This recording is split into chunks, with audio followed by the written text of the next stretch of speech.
Hey guys, so we are learning about chord loops today. There is a chord loop handout on Blackboard. It's the one that was supposed to be for class on Wednesday. We're just going to use it today. One of the challenges with doing this actually as a remote video is I don't know what kind of copyright stuff I'm going to run into. So hopefully it stays on YouTube and we're all happy and can move forth. I'm actually going to start not by talking about chord loops, but by just playing you two very different selections of music. So we're going to start with the Jason Mraz tune. I'm going to play a little bit for you. So if you're not familiar with it, welcome, and we're going to go ahead and take a listen.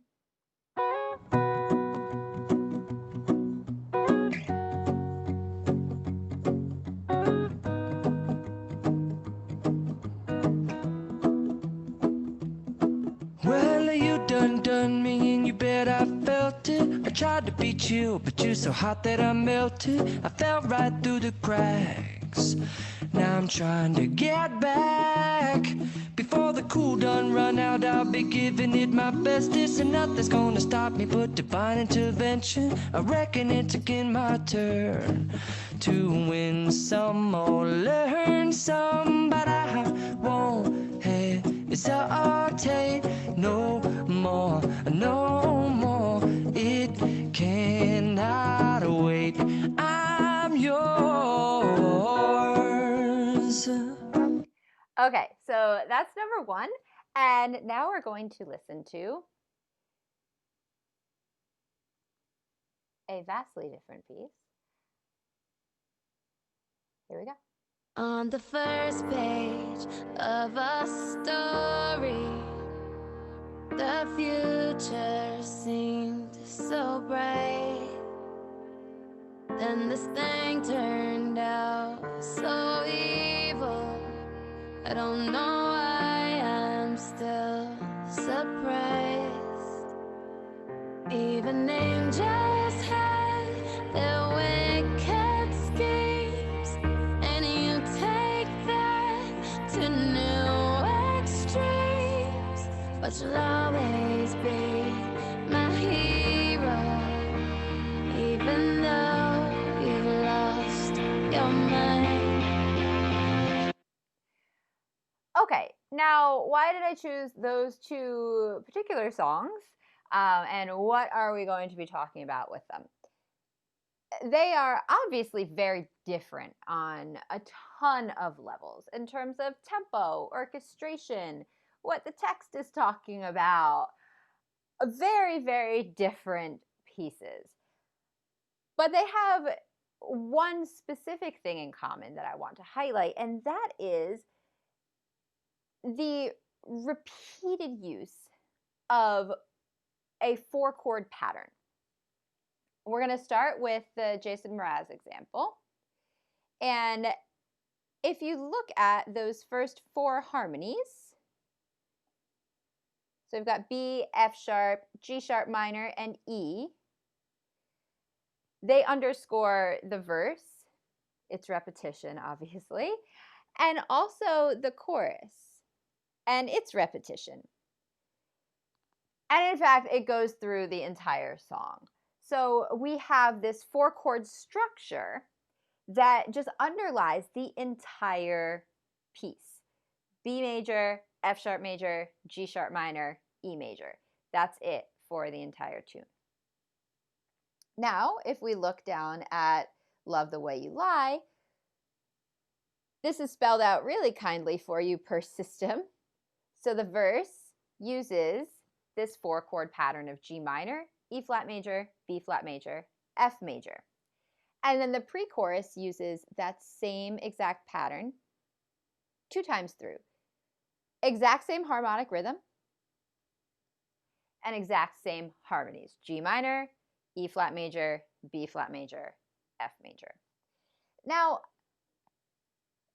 there are obvious ways in which this differs from maybe some of that Western classical canon that we're very used to.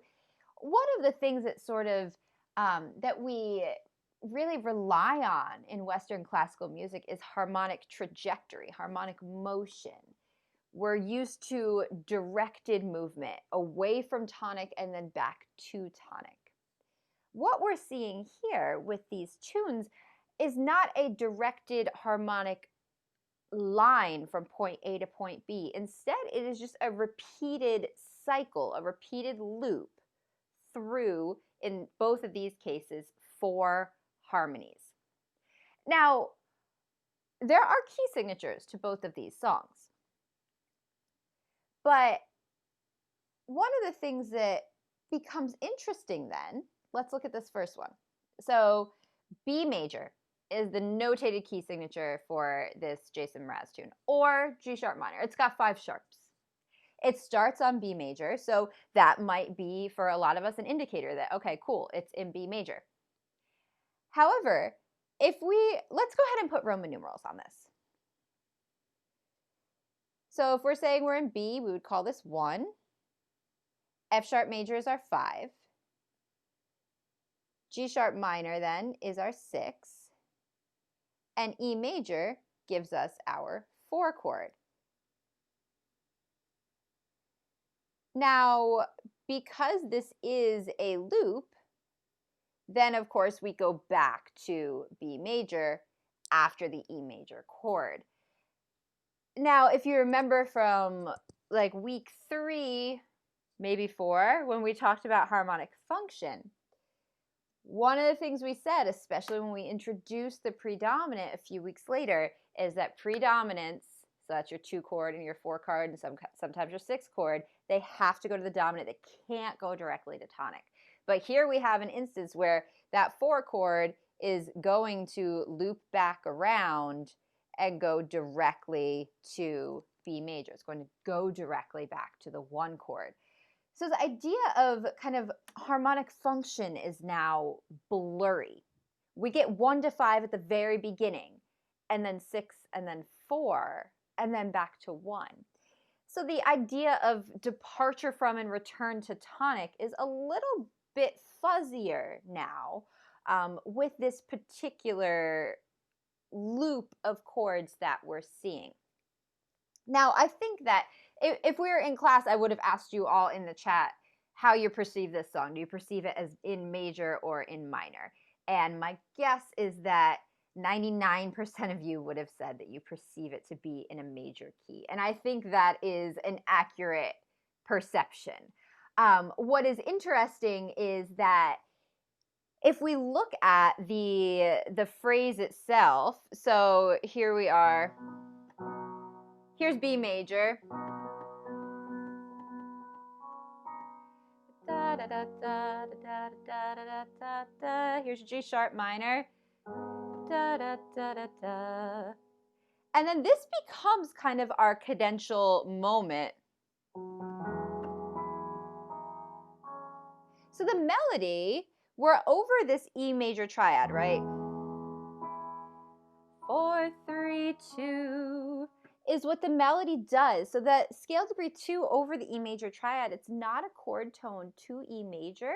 So by that, I'm looking at this C sharp. But it is scale degree 2, which I think is important in the context of feeling like it's cadential, feeling like we're coming up to a cadence. Because in, say, a Mozart piano sonata, if we were coming up to a cadence in B major, we would instead probably have a big F sharp 7, and it would not be uncommon for the melody to be here on scale degree 2 to then go to 1 on the cadence. So even though we don't have our dominant harmony here, we still have a melody that goes down to scale degree 2 before we return to tonic. So it kind of preserves that idea of returning to tonic in a way, even though we don't have the dominant harmony underneath like we might have in Mozart or Beethoven. Now, this second example is a little bit trickier. I'm going to play it again for you. And I do want you to think about, If you perceive it to be in major or minor, so looking at the key signature, then our options that we're expecting, do we perceive this to be in B flat major or G minor? And why? So let's listen to it one more time. On the first page of a story, the future seemed so bright. Then this thing turned out so evil. I don't know why I'm still surprised. Even angels had their wicked schemes, and you take that to new extremes. But you'll always be my hero, even though you've lost your mind. Okay, now let's talk about what we think about the key area. Do you feel like it's in G minor or F major? Now, one of the probably big indicators might be what the first harmony is. That's a very sort of valid way of considering whether we're in the relative major or minor key. And we do start on G minor. So you may, even though it's the only minor triad in this loop, you may still kind of perceive this as G minor. Look at there are other things to kind of consider too. The tessitura of the voice, it's quite low in the range. It has kind of this subdued quality to it. Even when the range does start to extend upward a bit, this is a complete like performance practice type of talk at this point, but the timbre of the voice is still kind of delicate. So you still might have that perception of being in a minor key. The question I have though then is, let's look at just kind of what the melody is doing. So we start out on G minor.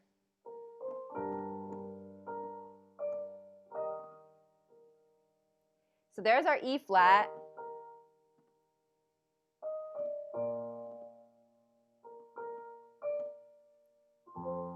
Where are we melodically right here? So we're on C, which again, I'm going to use a darker color so you can actually see this time. Again, we're on, if I'm in B flat major, that's scale degree 2. And the reason I say that is this sounds to me like we are on a half cadence right here. So when we get to, I'm going to go back to to where the B flat major triad is. That sounds to me like we are on a 5 chord, melody's on scale degree 2, and it wants to go there. Now it doesn't go there. The melody does go down to B flat, but it goes there to restart here with that melody over the G minor triad. But I think that you can make a case for either here. You can make a case for it being in G minor by virtue of the starting harmony, obviously the key signature, and the other things we talked about that give it a kind of minor affect. But you could also make a case for B flat major, again, the key signature, but the melody at all of these points where we are over the F major triad, they're at the ends of phrases or the ends of phrase fragments, those 4-bar phrases, and we always are on C. We're always on scale degree 2 if you're thinking in B flat major. And to me, they feel a lot like a half cadence. So that then would point to B flat major. And if we're thinking G minor, you're missing one very important aspect of G minor. Well, 2. One is a dominant, so we don't get a dominant at all. No D major triads to be seen. And you also you don't have F sharps at all. So is that leading tone necessary for you to perceive of a minor key? Do you need to have that? Do you need to have that kind of 5-1 and 7-1 feeling in order to firmly say, yes, we are definitely in this key? Now, let's put some Roman numerals to this. And we are going to, kind of in keeping with our discussion in regards to is it or isn't it in one key or the other, we're going to do two sets of Roman numerals. One is going to be in G minor, one's going to be in B flat major. So let's start with G minor. G minor, we're going to have a 1 to start. E flat would give us the 6th chord. B flat would give us a 3. And then F, just regular F, not F sharp, gives us our natural minor major 7. Now that doesn't look like anything we would see in classical repertories, right? That's a little bit of an out there progression. It lacks a dominant. We've got natural 7, which we don't see super often. More so when you get into kind of romantic era. Okay, now let's go B flat major, see what happens. So B flat major would mean that we're starting on 6. G minor gives us a 6 chord. E flat major gives us a 4 chord. B flat gives us a 1. And then F gives us a 5. Now, I am going to call your attention. So we've got this chord progression, 6, 4, 1, and 5. Let's look up here. We have 1, 5, 6, 4. If I take this Jason Mraz progression, 1, 5, 6, 4, and I rotate it, I click it 2 over to the right, I have 6, 4, 1, 5, which is the exact progression we have with Love the Way You Lie. It is the same exact loop. It has just been rotated.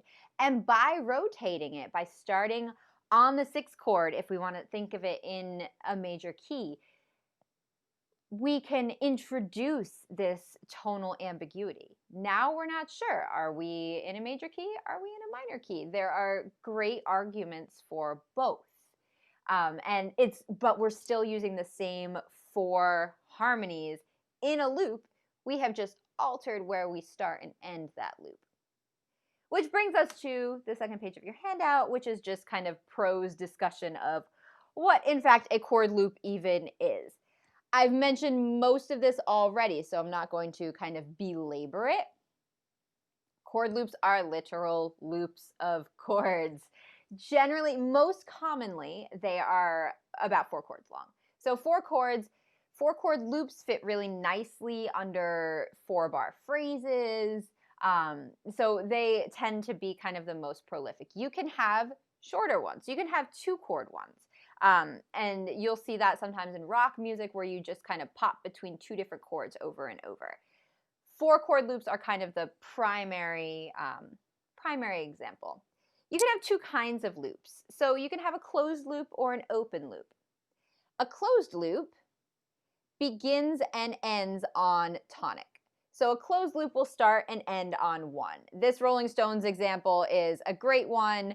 The progression itself is 1 to flat 7, so flat major 7 to 4. That flat major 7, really common in rock and pop. Do we see it in Mozart very often? Not so much, but really common in rock and pop. So it is important for you to know and be okay with seeing that symbol.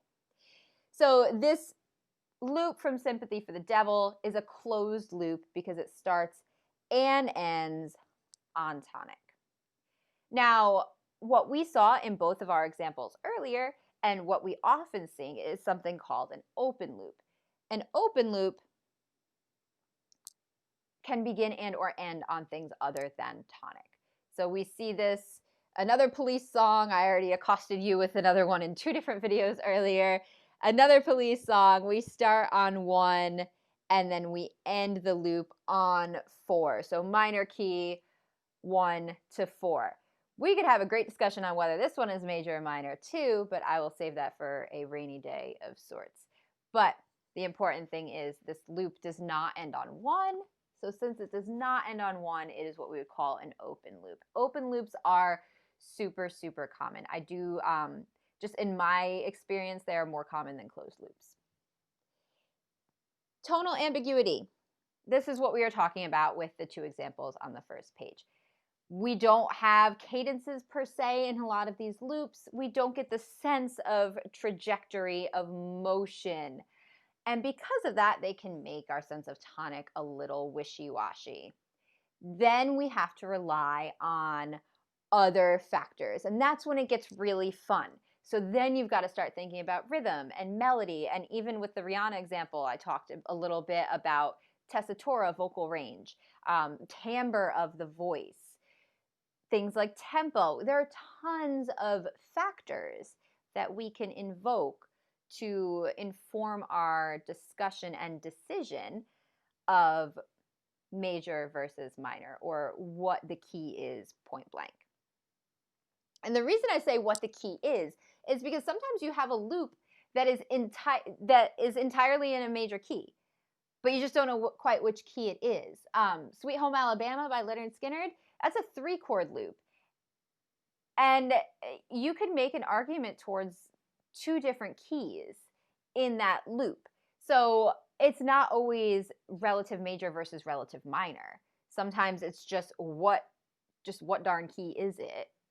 Which one of these chords in the loop is tonic? So there are tons of ways to kind of exploit this discussion. Now, since you're viewing this on a PDF, you can hover over this, and it's going to take you to a fantastic video that I was going to play maybe in class. It's got some profanity, so I probably wouldn't have, I would have played it if we had time. But go ahead and give it a listen. So it's by a band, it's a comedy group actually called Axis of Awesome. This video has been around for a while. I remember watching it when I was an undergrad, so it's been around for a hot minute. But it talks about, so the whole video, the whole song is talking about 4-chord songs.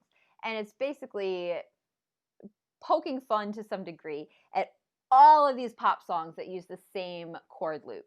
And it's actually called the 4-chord loop. And it's the one that both of our tunes on the first page use. And so if you watch that video, it's really funny. The guys just literally play through, it's like an enormous mashup of pop and rock songs that all use that same chord loop. So it is kind of funny and interesting, and it gives you an idea of how prolific these loops are. Now, one thing I was going to have us do in class was listen to a piece and kind of have a discussion on whether we thought it was in major or minor. I'm now going to just table that, and we'll talk about it in class on Wednesday. So this is going to be the end of the video. So discussion 5, which is now due on Monday, asks you to go hunting for your own song that has a loop in it. You can use the Axis of Awesome video for kind of inspiration if you want. But I do encourage you to just find some songs that you like already and listen to them and see if you can hear a loop in them. And also, the internet is there for a reason. So Google the chord changes for your song. Google the guitar tab.